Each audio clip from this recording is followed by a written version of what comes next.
Buenos días, chicos. El día de hoy vamos a hacer la clase de la semana 4 de Anatopato 1, que es la continuación de la clase pasada, ¿no? La clase pasada vimos inflamación aguda, entonces ahora toca inflamación crónica, ¿no? Entonces, si recuerdan un poco, apliqué esta imagen la clase pasada, que habla o explica básicamente cuándo podría iniciarse una inflamación crónica, ¿no? Y cuando saqué la imagen, básicamente una inflamación crónica ocurre después de una inflamación aguda. ¿Y en qué casos aparece? Cuando hay, por ejemplo, infecciones víricas o las infecciones son tan difíciles de erradicar que lo único que queda es básicamente combatirla por mucho más tiempo, ¿no? Algo crónico. Como dice aquí, también es cuando la lesión es persistente y la enfermedad crónica todavía es muy, perdón, es incluso muy común de lo que es de las enfermedades autoinmunitarias, ¿ok? Entonces, ¿cuáles son las características principales? Es que va a haber angiogenia, va a haber infiltrado de células, pero en este caso mononucleares, y también luego de resolverse va a ocurrirse o va a presentarse lo que es una fibrosis, ¿no? Que es básicamente una cicatriz, que también ya lo veremos. Entonces, ¿cuáles son las causas? Como ya mencioné, infecciones persistentes, ¿no? Que se pueden explicar a través de una reacción, por ejemplo, de hipersensibilidad de tipo tardío, que es una clase que ya veremos en otro día. También una inflamación granulomatosa, que también ya lo explicaremos en un momento. Luego tenemos las enfermedades de hipersensibilidad, ¿no? Que son básicamente las enfermedades autoinmunes y también las alergias. Otro tipo de inflamación crónica puede ocurrir cuando una persona está expuesta de manera prolongada a algunos agentes tóxicos, como por ejemplo el sílice que genera silicosis, o también cuando hay mucho consumo de colesterol malo, ¿no? Generando lo que es la aterosclerosis. Todos estos son causas, ejemplos de inflamación crónica, ¿ok? Entonces, aquí abajo puse un pequeño recordatorio, ¿no? Para ir recordando cómo es una aguda y diferenciarla de la crónica.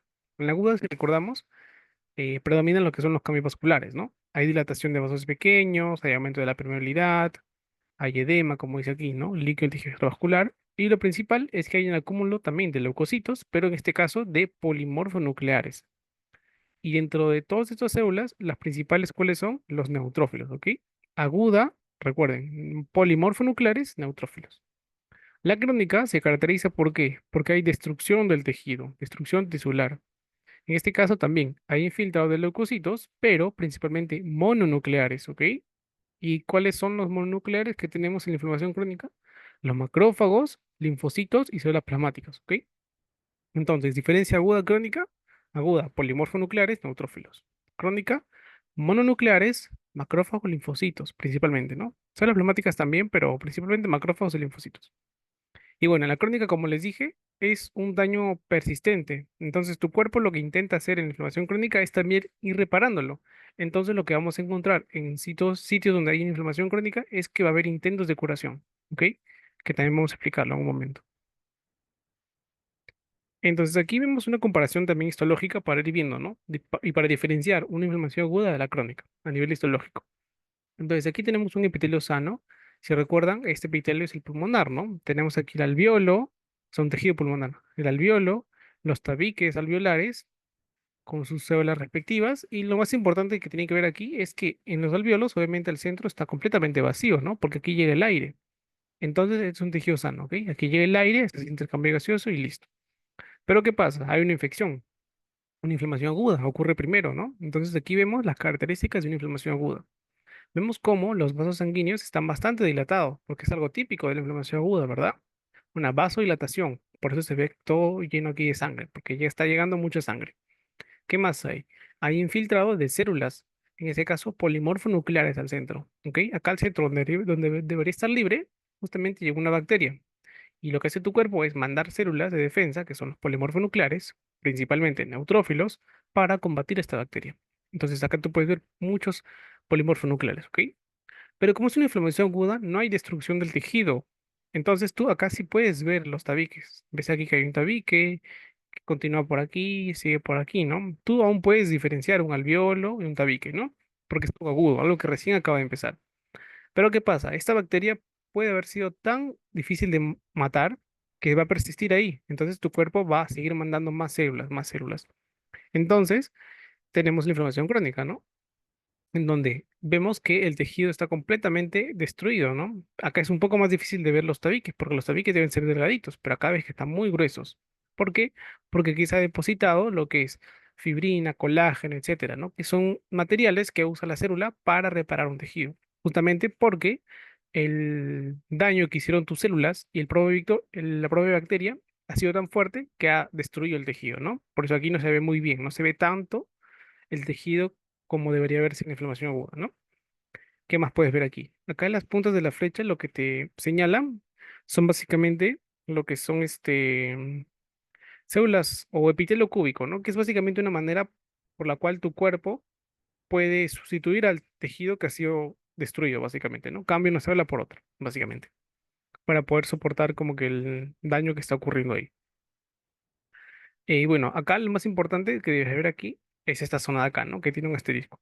¿Qué ves aquí? Ves mucho acúmulo de células, ¿no? En este caso, como es crónico, lo normal es que veamos aquí células mononucleares, ¿no? Aquí van a ver muchos linfocitos, muchos macrófagos, ¿no? Esto se le conoce como un granuloma, ¿ok? Aquí no se ve muy bien un granuloma, pero es un granuloma, ¿ok? En la próxima PPT que voy a mostrar, en las próximas diapositivas, sí vamos a encontrar, ¿ok? Un granuloma mejor explicado. Pero igual, en todos lados, acá también puedes ver, ¿no? Muchas células, infiltrado, infiltrado. Todos estos son linfocitos y macrófagos que han venido a destruir al agente bacteriano, ¿no? Que está ahí. ¿Ok? Entonces son las diferencias, ¿no? Acá no se ve el tejido y las células son mononucleares. Acá sí se puede ver todavía el tejido, las células son polimorfonucleares y de igual manera se puede ver lo que es lo que es la vasodilatación, ¿no? Con toda la sangre aquí. Entonces, ¿cuáles son las células principales de la inflamación crónica? Como les dije, son dos principalmente, ¿no? Linfocitos y macrófagos. Entonces, cuando hables de monocitos, es básicamente lo mismo que un macrófago, solamente que el macrófago cuando está en la sangre se llama monocito. Y cuando el macrófago llega al tejido, se llama macrófago, ¿ok? Entonces, en la sangre tenemos al monocito, como dice aquí, solamente dura un día vivo, perdón, la sangre, solo vive un día. Entonces, está por la sangre, pasa al tejido, y en el tejido se convierte en macrófago, ¿no? O se llama macrófago, básicamente. Y este sí dura meses o años.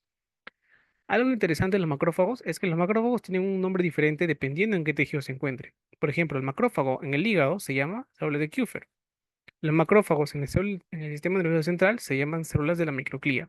Y los macrófagos en el vaso y los ganglios linfáticos se llaman histocitos sinusales, ¿ok? Entonces los macrófagos tienen muchos nombres, como ya vieron. Entonces, ¿cómo ingresan los macrófagos, no? Básicamente ingresan de la misma manera que vimos en la clase pasada, ¿no? Los neutrófilos. Recuerdan que estos se adherían al endotelio y del endotelio ingresaban, ¿verdad? De igual manera, en ese camino, en ese momento también los macrófagos pueden ir ingresando, ¿ok? A través de la migración. Entonces, aquí puse otras diferencias con la aguda, ¿no? Para ir viendo. La aguda tiene leucocitos, principalmente neutrófilos. Este, ¿Qué más está abundante en la inflamación aguda? Las quimiosinas, las citocinas y la proteína de complemento, ¿ok? Estas son las células y los mediadores de la inflamación aguda, ¿ok?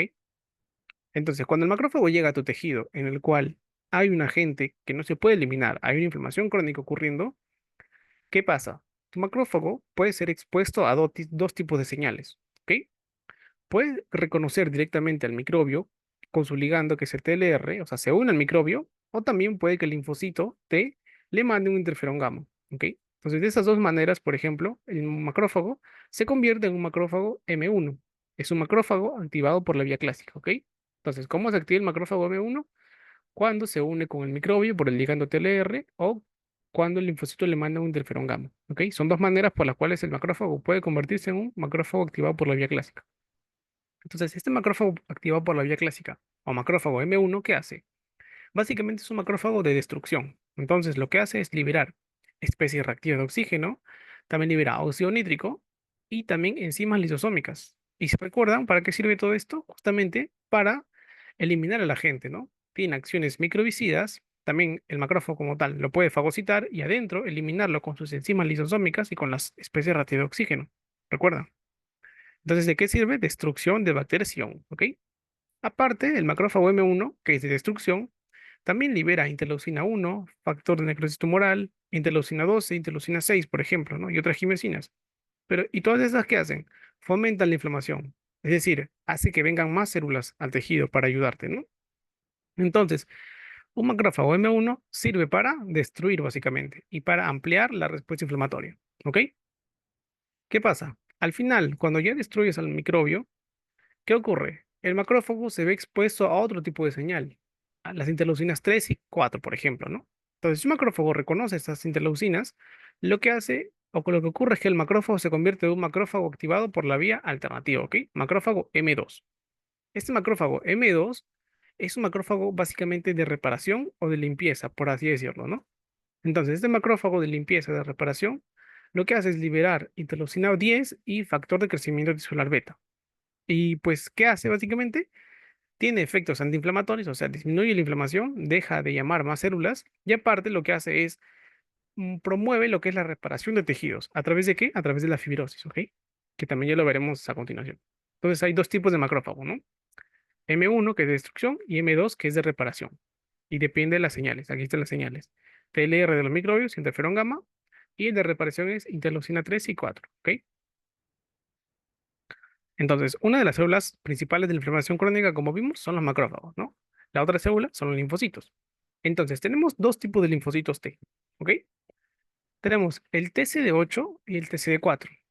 Son similares, si te das cuenta, comparten muchas proteínas iguales, ¿no? El FA1, el TCR. El TCR es el factor del linfocito como tal, o sea, el receptor del linfocito, ¿ok? Básicamente, TCR, TCR. Luego también tienen CD28, CD2, ¿no? Pero ¿qué cambia? Justamente cambia la proteína que le da el nombre. El CD4 y acá el CD8, ¿no? Si te das cuenta, el CD4 tiene una punta diferente, ¿no? Tiene una punta como que tiene unión a un tipo de receptor que tenga esta forma, ¿no? En punta también, o pirámide, ¿no? El CD8, por otro lado, simplemente tiene una punta que sirve para que se una un receptor con forma de barra, por así decirlo, ¿no? Entonces, estas son las diferencias, CD8 y CD4. ¿Cuál es la otra diferencia? Es que justamente no todas las células tienen lo que es este complejo mayor histocompatibilidad clase 2, ¿ok? Para unirse al CD4. Es decir, no todas las células son capaces de unirse al CD4. Simplemente las células que son las APC o células presentadoras de antígeno son las que expresan ese tipo de receptor, ¿ok? Entonces, solamente estas células, las presentadoras de antígeno, son las que se unen al CD4. Y algunos ejemplos de las células presentadoras de antígenos, ¿cuáles son? Pues los macrófagos o las células dendríticas, por ejemplo, ¿no? Esas células sí se unen al CD4. Entonces se une el CD4 y el CD4 y el linfocito T, perdón, los activa, ¿no? Básicamente. Por otro lado, el CD8 se une a un receptor, pero es el que se llama este complejo mayor histocompatibilidad clase 1, ¿ok? Que es este de aquí. Y el clase 1, ¿quién lo expresa? Pues en este caso es un poco más amplio, ¿no? Lo expresa absolutamente todas las células de nuestro cuerpo. O sea, nuestras células del intestino, del corazón, del pulmón, del cerebro, de todos lados. Todas nuestras células tienen este receptor, ¿ok? Entonces el CD8 puede ir a cualquiera de esas y matarlas directamente, ¿ok? Por eso es más inespecífico. Se puede ir a cualquiera. Pero el CD4 solamente a las presentadoras de antígeno, ¿ok? Con el receptor clase 2. CD8 clase 1, ¿ok? Esa es la diferencia principal, ¿ok? Entonces, de las que más hablan en la enfermedad, en las inflamaciones crónicas es la CD4. Entonces vamos a ampliar el linfocito de CD4, ¿no? Entonces, como ya vimos, hay microbios antígenos ambientales que van a reaccionar o van a comunicarse con el linfocito T, ¿no? Básicamente, el linfocito T va a reconocer a estos antígenos, ¿no? Pero aparte, el linfocito T se ha visto también que están muy presentes en enfermedades autoinmunes y también en trastornos de hipersensibilidad, justamente porque los linfocitos T suelen fallar en muchas ocasiones, ¿ok? Que es un tema que vamos a ver en la semana 7, si no me equivoco. Pero bueno, dentro de los linfocitos TCD4 también tenemos otros linfocitos T. O sea, el linfocito TCD4 puede diferenciarse en otros. El TCD4 puede convertirse en un TH1 y este TH1 lo que hace es liberar interferón gamma y como vimos, este interferón gamma sirve para activar a los macrófagos por la vía clásica. Macrófagos M1 de destrucción. Luego tenemos linfocitos TH2 que liberan interleucina 4, 5 y 13 y lo que hacen básicamente es que llaman a más eosinófilos y los activan y también activan al macrófago por la vía M2, ¿ok? O la vía de reparación básicamente, el macrófago para reparar. Por último, tenemos un linfocito TC4 que se diferencia de un TH17. Y este lo que hace es liberar una interleucina 17 y lo que genera es básicamente reclutamiento de neutrófilos, ¿no? Promueve la inflamación, básicamente. ¿Ok? Entonces tenemos TC4 que se transforma en TH1, TH2 o TH17, ¿no? Y cada uno libera diferentes enzimas y citocinas, ¿no? Entonces aquí tenemos una imagen donde se explica justamente cómo es que se comunica el macrófago con el linfocito, ¿no? Empecemos aquí. El macrófago llega. en la migración, ¿no? Un macrófago limpio, todavía no está activado. Llega a la zona donde está el daño, donde está ocurriendo el daño, y justamente como ya hay linfocitos ahí previamente, el linfocito justamente le libera un interferón gamma. Entonces, el interferón gamma que hacía, lo activaba por la vía clásica, ¿no? La vía de destrucción, el M1. Entonces, aquí está, macrófago activado, M1. O incluso, recuerden, no es necesario el interferón gamma, puede el macrófago llegar solito y él solito reconocer a la bacteria que está ahí, ¿no? De igual manera se puede activar por la vía clásica, ¿ok?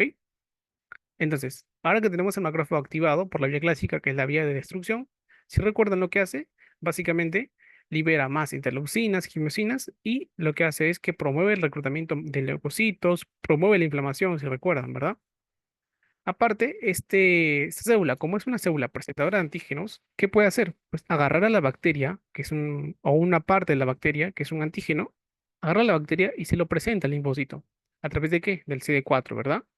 Entonces el linfocito, ahora que ya reconoció este antígeno, lo que hace es que se activa. Linfocito TCD4 se activa. Y si recordamos, puede ser un TH1, TH17 o también un TH2, ¿no? Pero en este caso nos ponen el ejemplo de TH1, TH17.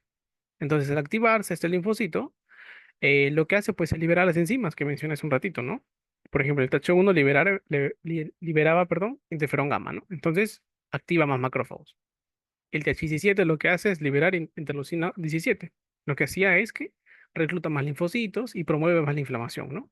Entonces, de esta manera, si se dan cuenta, es como que un círculo vicioso, ¿no? Cada uno se activa y constantemente aumentan lo que es el proceso inflamatorio, ¿no?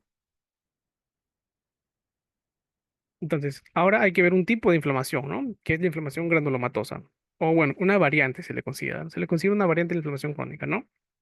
Y si recuerdan un poco el granuloma, tal vez lo que ya conocen ese concepto, es básicamente una zona de un tejido en el cual hay muchas células que se encargan de contener a un agente que es muy difícil de erradicar, ¿ok? Lo veremos en una imagen a continuación. Pero, pues, ¿de qué está compuesto, no? Este granuloma. Básicamente son colecciones de macrófagos que son activados y también hay presencia de linfocitos T. Y en la parte central hay una necrosis, ¿ok? Entonces, lo característico del granuloma es que los macrófagos que están en el granuloma no se llaman macrófagos, sino que se llaman ahora células epitelioides, ¿no? Son lo mismo, simplemente que el macrófago aumentó el tamaño de su citoplasma y por eso ahora se asimila a una célula epitelioide. Y por eso que se le llama así, ¿no? En la agronómica. Pero sí, pero igual manera son macrófagos, ¿ok?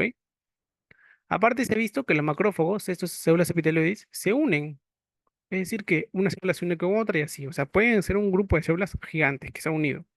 Y da la impresión de que es simplemente una célula, pero con muchos núcleos. Por eso se le dice que también a esta fusión que se le conoce como células gigantes multinucleadas. O también células de Langerhans. ¿Ok? Ahorita veremos la imagen que está en la siguiente. Pero bueno, antes de pasar a la imagen, hay que explicar qué tipos de granuloma existen. Existen dos tipos. Un granuloma que es de cuerpo extraño y un granuloma inmunitario. Es decir, un granuloma que agarra a un cuerpo extraño o cuerpo inerte, como por ejemplo, moléculas de talco, suturas o otras fibras, ¿no? Básicamente componentes o objetos que no tengan vida, que no sean biológicos, que no tengan antígenos. Entonces, como no es algo vivo, tu cuerpo no lo puede reconocer. De tal manera que no puede agarrar un antígeno, por así decirlo. Porque, entonces no va a haber respuesta inmunitaria por los linfocitos T, porque no hay ningún antígeno que podamos presentarle, ¿ok? Aparte, como son cuerpos o objetos muy grandes, usualmente no se pueden fagocitar tampoco. Entonces lo que hace tu cuerpo simplemente es que manda macrófagos y pues estos macrófagos y las células gigantes, básicamente, se van a como que encapsular a este objeto, su cuerpo extraño, ¿no? Simplemente lo rodean y ya, lo contienen ahí para que no se mueva, pero no lo eliminan porque no se puede, básicamente, ¿ok? Entonces, un granuloma de cuerpo extraño es eso, ¿no? Es un grupo de células que van a contener o, por decirlo, a bloquear o a evitar que un objeto se mueva, básicamente, ¿no? A diferencia del granuloma inmunitario, ¿no? Que en este caso, como es inmunitario, sí está desarrollado, básicamente ocurre un granuloma inmunitario cuando el objeto o el agente sí es alguien vivo, algo biológico. Por ejemplo, microbios que son persistentes o incluso antígenos propios, ¿no? Cuando hay enfermedades autoinmunes, por ejemplo, nuestro cuerpo reacciona a nuestros propios antígenos, entonces generan granulomas, ¿no? Y de esta manera, como si hay algo biológico, sí podemos presentarle antígenos al linfocito. Entonces el linfocito finalmente nos termina activando a todos los macrófagos por la vía clásica, ¿no? Y en este caso ocurre lo que puse acá, ¿no?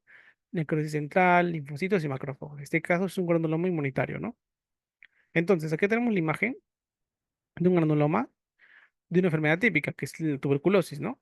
Entonces, lo principal es ver la necrosis, ¿no?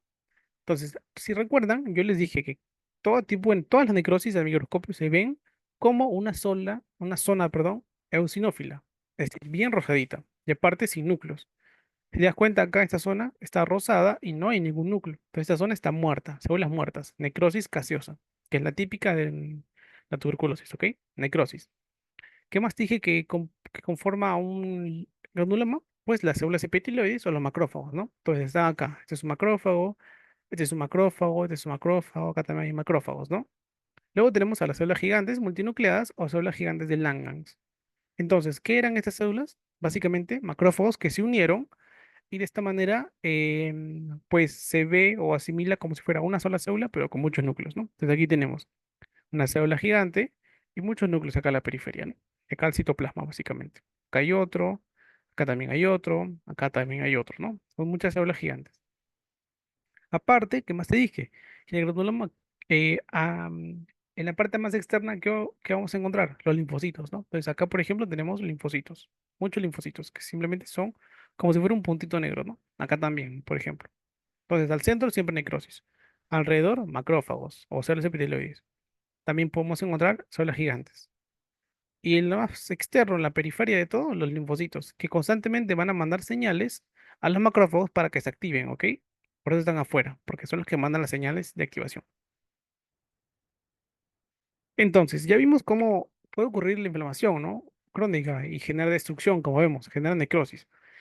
¿Qué pasa? Ahora tenemos que reparar el tejido, ¿verdad? ¿Qué pasa si ya eliminamos al agente patógeno?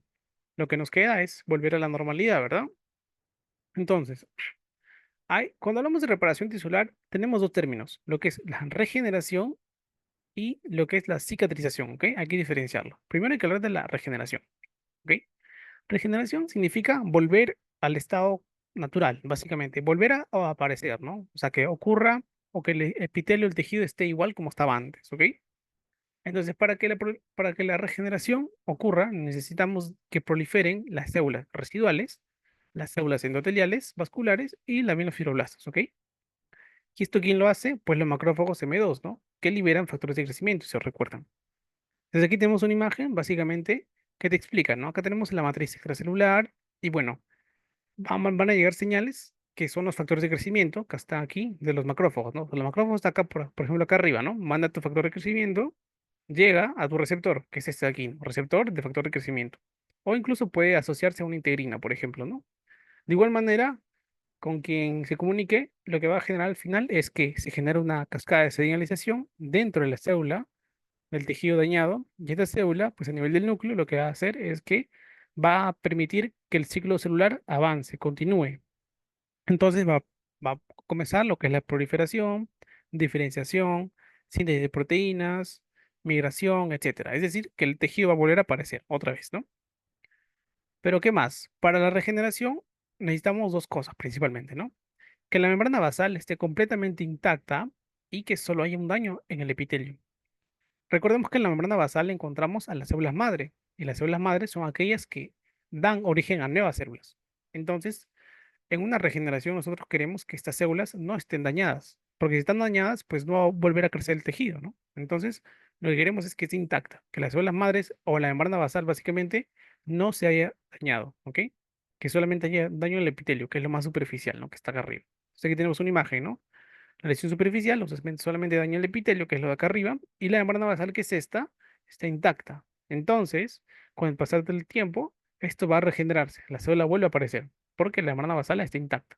La célula madre no se afectó, está viva todavía. ¿Ok? Entonces, hablando de regeneración, también hay que tener algunos conceptos claros, ¿no? Por ejemplo, hay algunos tejidos que son lábiles, que significan que están acostumbrados a perder constantemente células. O sea, pierden células y vuelven a crear células. Como por ejemplo, ¿quién? La médula ósea, ¿verdad? En la médula, ¿qué es que se libera? Se liberan muchas células de la sangre. Entonces, las células no se quedan en la médula, sino que salen, ¿verdad? Entonces, el tejido de la médula está acostumbrada a perder células. Crea células, las bota. Y luego crea más y las bota. Y así constantemente, ¿no? Es un tejido normal. No está con un daño y que se regenera, ¿no? Simplemente se regenera constantemente porque esa es su función, ¿no? Luego también tenemos otros tejidos, como por ejemplo los epitelios escamosos, por ejemplo de la piel, en la cavidad oral, a nivel del cuello uterino, ¿no? Que son también tejidos que constantemente se renuevan, ¿no? Porque sufrieron daño, porque tienen que cambiar, ¿no? Porque la célula ya murió, etcétera, ¿no? Luego también epitelios cúbicos, por ejemplo, el de las glándulas, ¿no? Las glándulas salivales, las glándulas pancreáticas, el árbol biliar también. Son células que se han visto que regeneran constantemente tejido. Epitelio cilíndrico, por ejemplo, el tubo digestivo, también el útero, obviamente, ¿no? Recordemos, el útero crece y luego pierde células, ¿verdad? Y luego vuelve a crecer y luego pierde. Eso es algo normal, ¿ok? Sano. Luego el epitelio transicional, el tracto urinario, ¿no? Que, bueno, se ha visto también que constantemente se renueva, ¿ok? Son tejidos lábiles que constantemente tienen este proceso de regeneración. No directamente por un daño, es algo fisiológico, algo normal, ¿ok? Luego tenemos tejidos que son estables, es decir, que sus células se encuentran en un estadio G0. Y si recuerdan el ciclo celular, el G0 es un estadio que está entre la G1 y la fase S, ¿ok? La la G1 era básicamente un crecimiento y maduración de la célula. Y la S es cuando ya inicia la duplicación.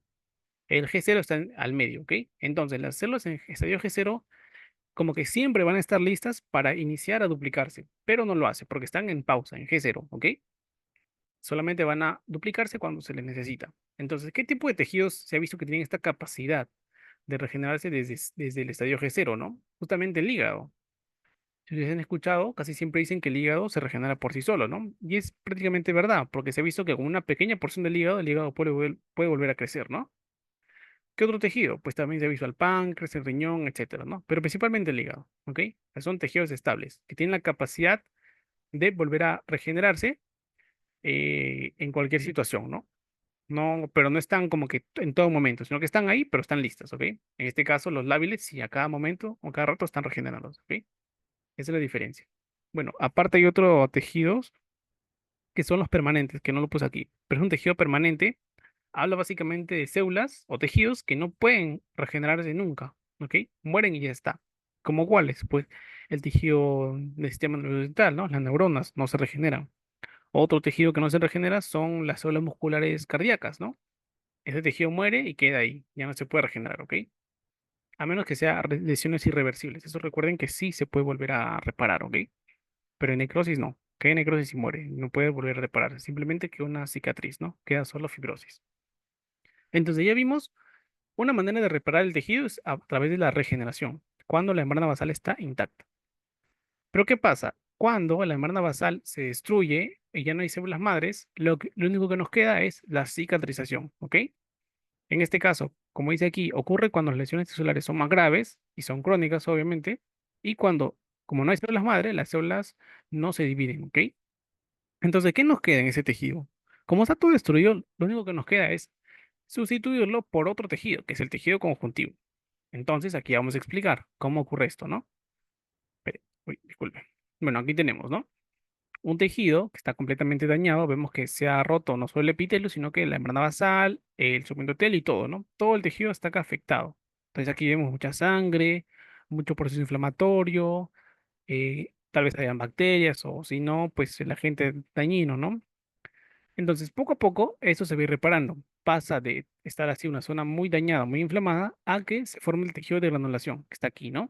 Y el tejido de granulación luego cambia a una cicatriz. Entonces, ¿cómo ocurre este proceso? Está aquí. Luego de que ocurre el daño a la gente, o sea, daño, perdón, al epitelio y se elimina la gente, como ya vimos, los macrófagos tipo M2, que son los de reparación, mandan lo que son factores de crecimiento. Estos factores de crecimiento, lo que hacen es que van a traer más fibroblastos y más miofibroblastos a la zona afectada, como que los llaman, ¿no? Porque estos son células de reparación también.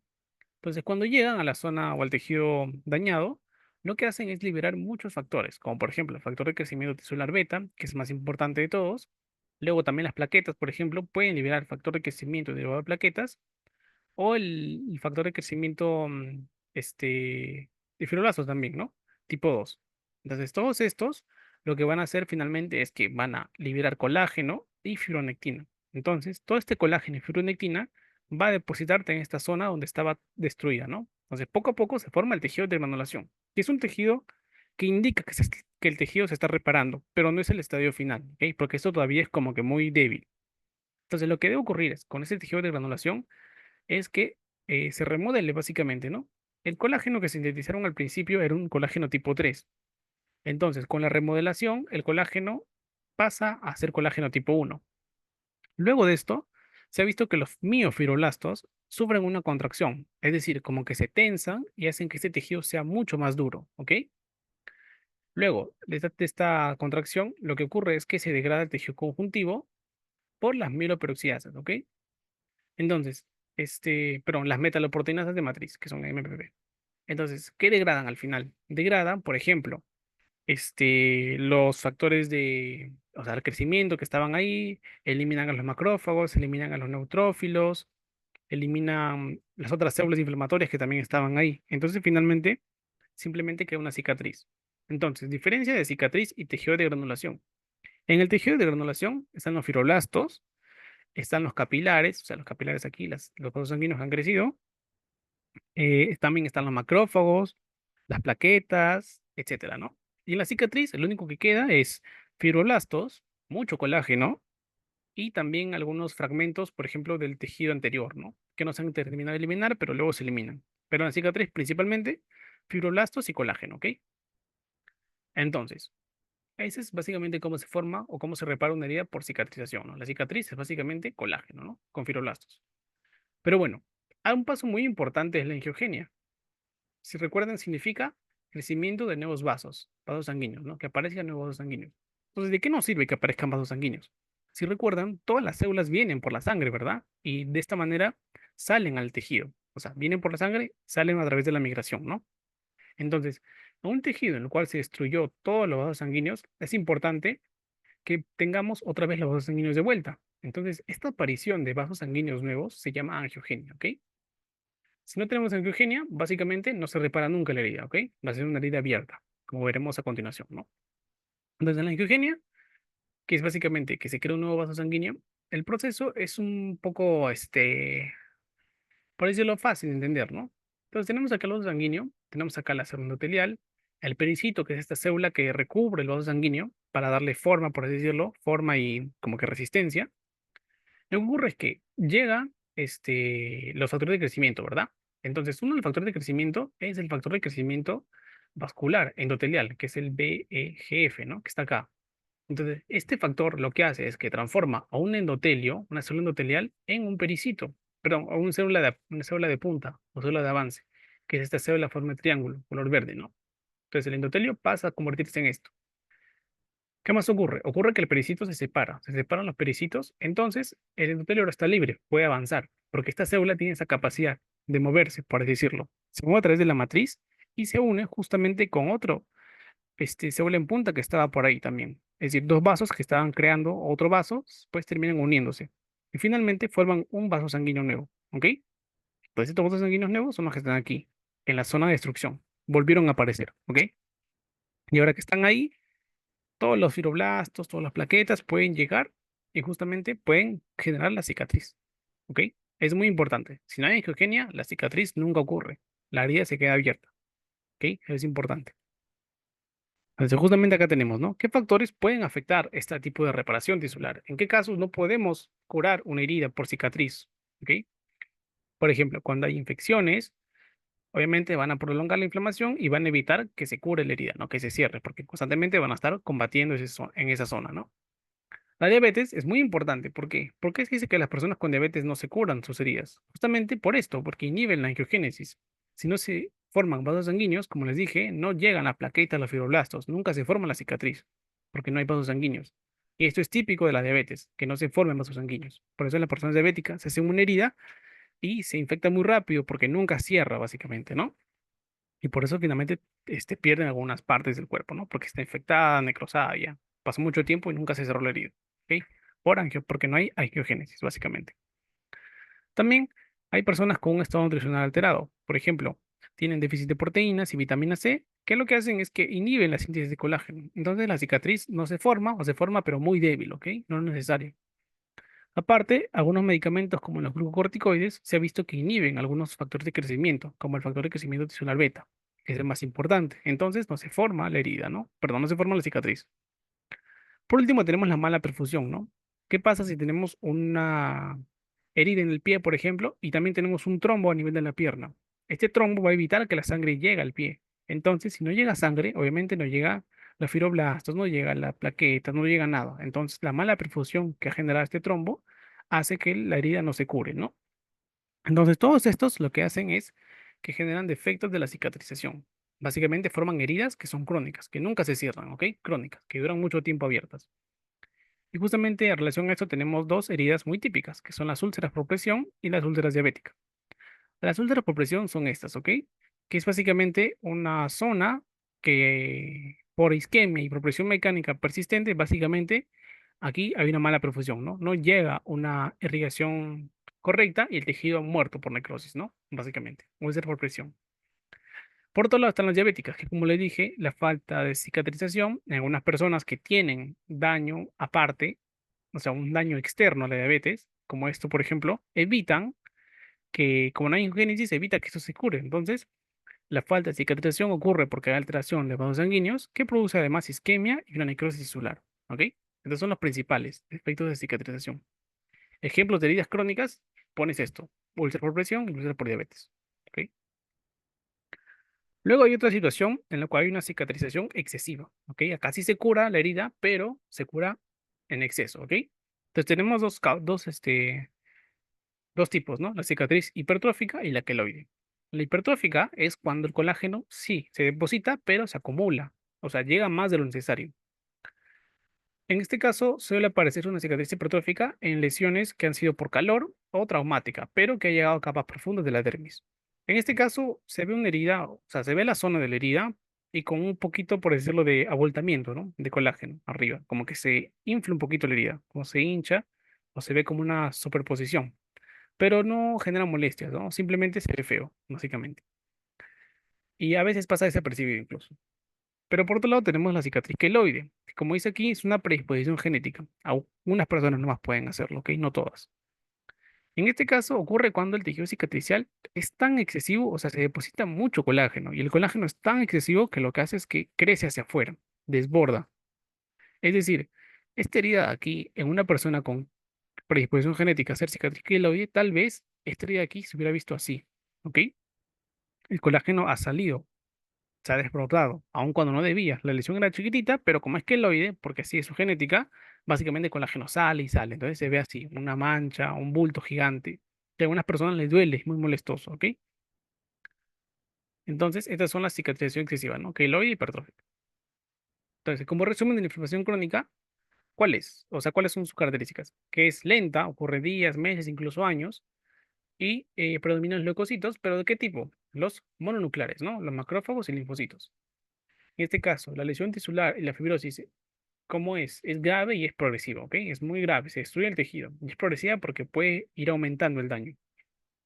Aquí, los signos locales y sistémicos ocurren, sí están presentes, pero son menores. No es como una enfermedad así súper grave como en la aguda, ¿no? Que te pone muy mal, te da fiebre, te da dolor de cabeza, te duele mucho, etcétera, ¿no? La crónica es un poco más leve, ¿ok? A veces ni te das cuenta que tienes un proceso crónico. Entonces, ahora para la práctica vamos a ver, pues, algunos ejemplos, ¿no? De inflamación crónica. Entonces, aquí lo importante es básicamente ver el infiltrado, ¿no? Un tejido con infiltrado inflamatorio crónico. ¿Por qué dices que es crónico? Te dije que recuerdes los núcleos, ¿verdad? Los núcleos que son así, simplemente un punto, son mononucleares, ¿ok? Células mononucleares. ¿Y cuáles son los mononucleares? Justamente están aquí. Los linfocitos principalmente, ¿ok? Hay puros linfocitos. También tenemos macrófagos, célula plasmática también, ¿no? Entonces, los principales siempre son linfocitos. Por ejemplo, acá se ven casi puros linfocitos. Pero si eres más específico, puedes como que darte el tiempo y diferenciar, ¿no? Acá, por ejemplo, hay un macrófago, acá hay una célula plasmática, ¿no? Pero lo que debes recordar es sí o sí este núcleo, ¿ok? Para que diferencies aguda de crónica. Eso es lo principal. Luego, el granuloma, que es básicamente una manera de contener un agente, ¿no? Entonces aquí hay un granuloma, se ve bien feo, o sea, porque el granuloma, por lo que vieron, es algo circular, ¿no? Pero acá no se ve muy circular. Pero de igual manera hay un proceso inflamatorio aquí, ¿ok? Entonces, aquí tenemos, por ejemplo, una zona donde está la célula gigante, ¿verdad? Multinucleada, o la célula gigante de Langhans. Acá ves la célula con muchos núcleos, ¿verdad? Acá afuera ves a los linfocitos, están todos los linfocitos activando a los macrófagos. Los macrófagos están aquí, ¿ok? ¿Y la necrosis dónde está? La necrosis, por ejemplo, está acá arriba, ¿no? Una zona muy pequeñita, necrosis, ¿ok? Pero acá no hay núcleos. Están bien rosaditos. Si hacemos un zoom, vamos a poder ver mejor, ¿no? Acá tenemos los linfocitos que están constantemente mandando señales para activar a los macrófagos que están aquí. Hay macrófago, hay otro macrófago, macrófago, o también llamado células epitelioides, ¿verdad? Entonces el macrófago manda y activa las células epitelioides por la vía M1, ¿no? La clásica, para que destruyan a la gente que está en el granuloma, ¿no? Contenido. Entonces aquí tenemos una mejor vista a la célula gigante de Langhans, que como recuerdan, básicamente una colección de macrófagos, ¿no? Que se unen. Entonces aquí tenemos, perdón, esto de acá, un citoplasma con muchos núcleos aquí, ¿ok? Se ve muy bonito acá.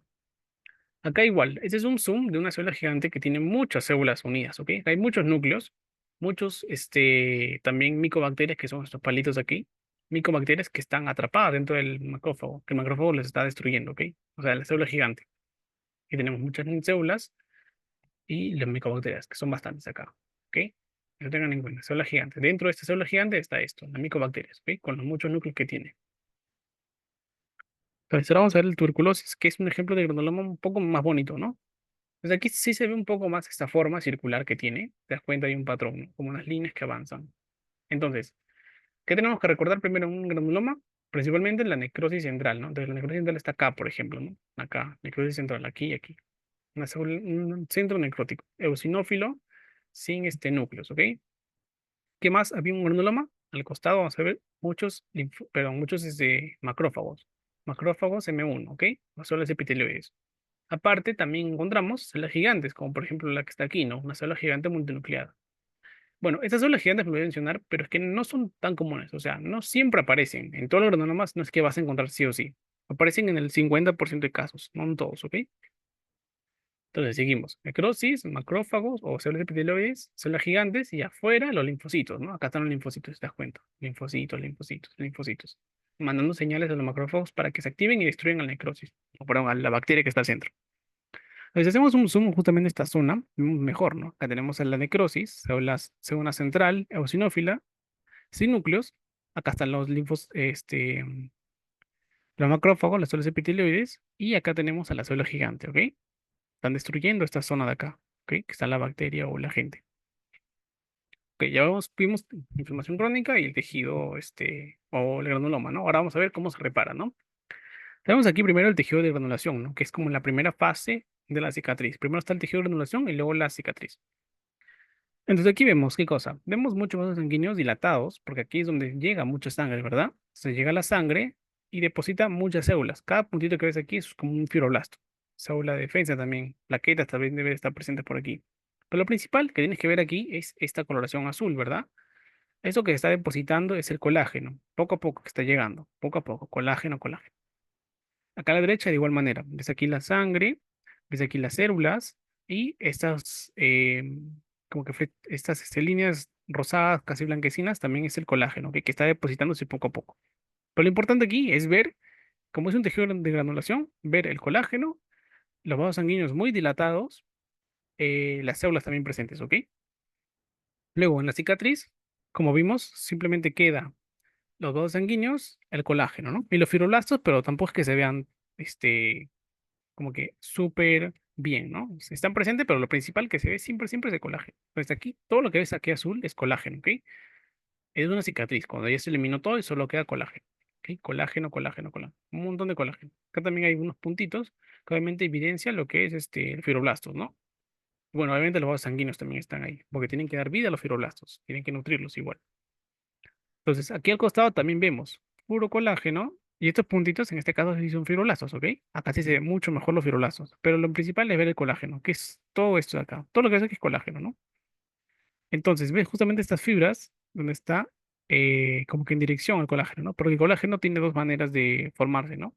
En fibras paralelas o fibras en malla, como un michi, ¿no? Pero acá lo principal es una fibra en fibras paralelas, ¿ok? Fibras paralelas. Acá también vemos vasos sanguíneos que están, pues, irrigando la zona colágeno y células, los fibroblastos, ¿no? Están presentes también ahí. Y bueno, por último, también quise poner ejemplos de los defectos de cicatrización. O sea, aquí tenemos a la úlcera diabética, donde vemos acá un tejido normal, y a la zona central vemos que está, pues, roto, ¿no? Como que aquí le falta una parte. ¿Por qué? Porque en diabetes recordemos que no hay angiogénesis, no se forman los vasos sanguíneos. Entonces, la cicatriz que debería estar acá arriba no se formó nunca. ¿Ok? Esta cicatriz, esta úlcera va a quedarse abierta por mucho tiempo. Si hacemos un zoom, justamente vamos a ver la inflamación crónica, ¿no? Que va a estar presente. Vemos aquí muchas células, acá arriba y acá abajo. Entonces, todo este el espesor, vemos muchos puntitos negros. Todos estos son células, macrófagos, linfocitos, que están tratando de eliminar o de curar la herida, ¿no? Fibroblastos también llegan, pero muy poco, ¿no? No lo suficiente como para curar o para generar esta cicatriz tan grande que necesitamos, ¿ok? Úlcera diabética, cuando no hay vasos sanguíneos. Acá casi ni ves vasos sanguíneos. Ves aquí uno, dos, tres, ¿no? Pero deberían estar mucho más abundantes. Bueno, un ejemplo también de exceso de cicatrización, quise poner a la más molesta, por decirlo, que es la cicatriz queloide, ¿no? Que en este caso ves justamente cómo hay depósito excesivo de tejido conjuntivo aquí arriba en la dermis y abajo también hay mucho colágeno. Todas estas fibras gruesas que ves aquí es colágeno, ¿no? Acá se ve mucho mejor. Todo esto rosado, súper grueso es el colágeno que se ha depositado en abundancia. Hay muchísimo colágeno, ¿ok? Muchísimo, muchísimo. Eso genera pues que la herida sobresalga, ¿no? O la cicatriz sobresalga y se vea muy feo, ¿ok? Y bueno, eso sería todo, chicos. Espero que hayan entendido. Si ya saben, si no tienen alguna duda, me lo pueden hacer por privado o en la próxima clase, ¿no? Y bueno, nos vemos en la próxima semana.